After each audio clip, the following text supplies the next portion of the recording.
లోకంలో అందరికంటే ఎక్కువ ధనం ఎవరి దగ్గర ఉంటుంది? ఇంకెవరు, ధనాధిపతి అయిన కుబేరుడి దగ్గర.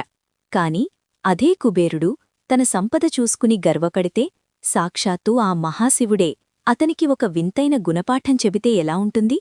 తన బంగారు భవనాన్ని, వడ్డించిన వందలాది రకాల వంటకాలను ఒక్క చిన్న పిల్లాడు తిని ఇంకా ఆకలి అంటుంటే కుబేరుడు భయంతో ఎందుకు వణికిపోయాడు? అహంకారం తలకెక్కితే అది మనిషిని ఏ గతికి తీసుకెళ్తుందో ఈరోజు మనం తెలుసుకుందాం. కుబేరుడు అనగానే మనకు గుర్తొచ్చేది ఐశ్వర్యం. రావణాసురుడికి సోదరుడైన ఈ కుబేరుడు పరమశివుడిమీద భక్తితో తపస్సు చేసి ఉత్తర దిక్కుకు అధిపతిగా, దేవతలందరికీ కోశాధికారిగా పదవిని పొందుతాడు. అయితే కాలక్రమేణా ఆ పదవి, ఆ సంపద కుబేరుడి మనసులో అహంకారాన్ని నింపాయి. తన దగ్గర ఉన్నంత బంగారం ఎవరిదగ్గరా లేదని, చివరకు తన ఆరాధ్య దైవమైన శివుడికంటే కూడా తానే గొప్పవాడినని భావించడం మొదలుపెట్టాడు. కుబేరుడు తన వైభవాన్ని చాటుకోవడానికి ఒక భారీ విందు ఏర్పాటు చేయాలనుకుంటాడు. లోకంలోని దేవతలందరినీ పిలిచి తన ఐశ్వర్యాన్ని చూపించాలనేది అతని ప్లాన్. వెంటనే కైలాసానికి వెళ్లి శివుడిని దర్శించుకున్నాడు. స్వామీ, నేనొక గొప్ప విందు ఇస్తున్నాను, మీరు సకుటుంబంగా వచ్చి నన్ను ధన్యుడిని చెయ్యాలి అని అడిగాడు. కాని కుబేరుడి మాటల్లో భక్తి కంటే గర్వమే ఎక్కువగా ఉందని త్రినేత్రుడికి అర్థమైపోయింది. అందుకే శివుడు నవ్వుతూ, కుబేరా, నేను రాలేను, కాని నా బదులు నా కుమారుడు గణపతి వస్తాడు, అతనికి భోజనం పెడితే చాలు అని చెబుతాడు. విందు రోజు రానేవచ్చింది.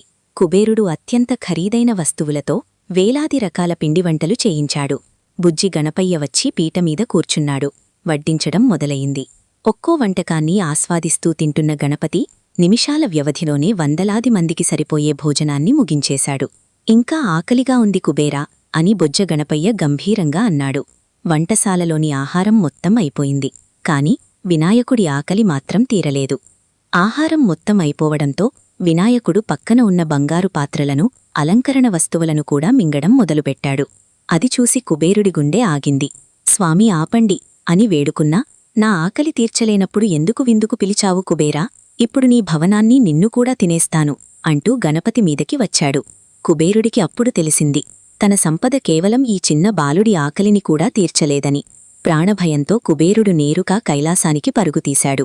శివుడి పాదాలమీద పడి కుబేరుడు క్షమించమని వేడుకున్నాడు. అప్పుడు శివుడు శాంతంగా ఒక పిడికెడు అటుకులు ఇచ్చి, దీన్ని గణపతికి ఇవ్వు, అది నా భార్య పార్వతి ప్రేమతో చేసినది, ఇది అతని ఆకలిని తీరుస్తుంది అన్నాడు. కుబేరుడు భక్తితో ఆ అటుకులను గణపతికి సమర్పించగానే వినాయకుడు తృప్తిగా నవ్వి తన ఆకలి తీరిందని చెప్పాడు. కోట్లు ఖర్చుపెట్టి చేసిన విందు చెయ్యలేని పనిని ఒక్క పిడికెడు అటుకులు చేశాయి. ఎందుకంటే అందులో గర్వం లేదు, ప్రేమ ఉంది.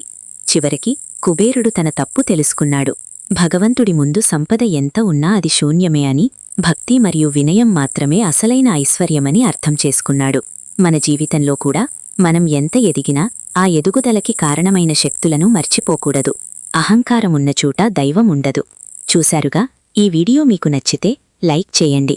ఇలాంటి మరిన్ని ఆధ్యాత్మిక కథల కోసం మన ఛానల్ని ఇప్పుడే సబ్స్క్రైబ్ చేసుకోండి.